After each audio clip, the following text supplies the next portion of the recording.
The scenic effects have been recovered from the old shed railway. Fortunately, I was able to salvage almost everything in a usable condition, with only one or two minor repairs being required for some buildings. The next thing, I suppose, is a bit like an artist trying to compose a painting.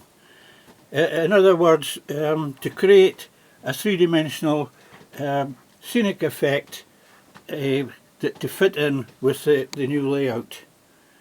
So a dry run has taken place to put one or two buildings into situation to give a general idea as to how things may look.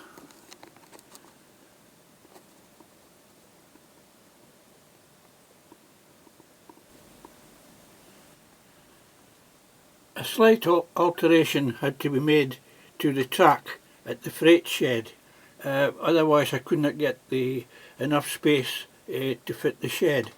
The siding, the straight siding that diverged to the left had to be replaced with a curved section to allow sufficient space to fit the freight shed.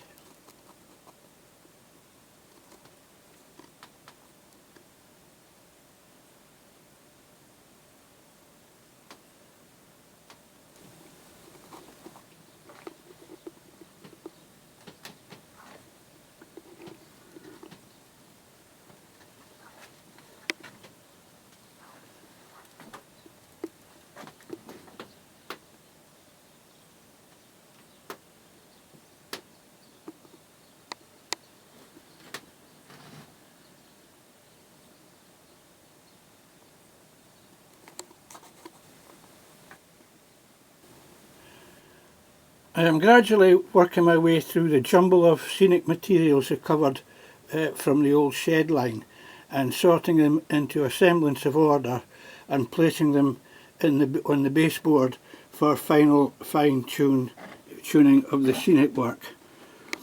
But so far, this is the sort of general arrangement we are looking at.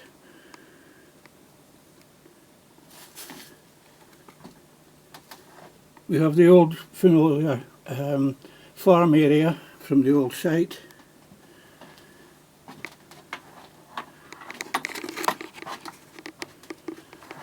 The approaches to the new Achterturre station, where the buildings have been put in place.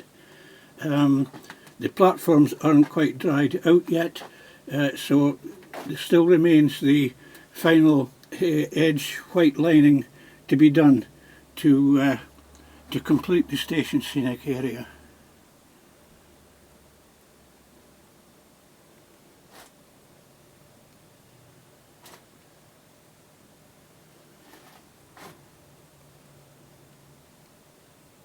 The new station will accommodate 6 40cm coaches as a train length, which is a big improvement from the 3 32cm coaches that was on the previous layout.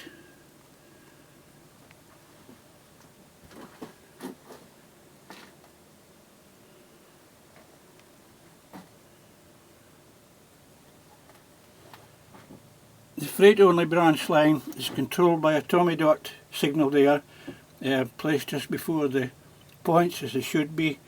We have a single line token there with a lever frame box for allowing freight trains to access the branch.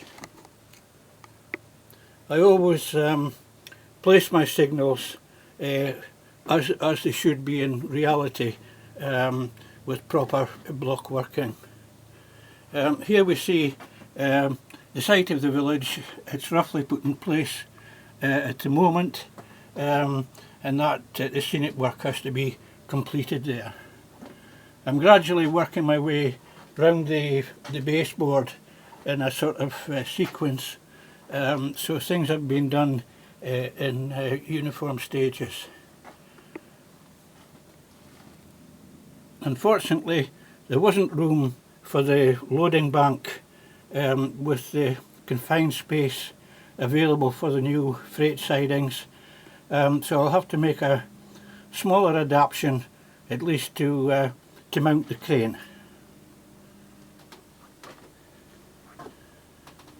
Again, things are still in a bit of a jumble, and of course the storage sidings require to be finished. I'm waiting on more Sandela board coming to place on top of the tabletop there to bring it up to the same level, and then I will install the storage sidings and hopefully get some rolling stock out of boxes.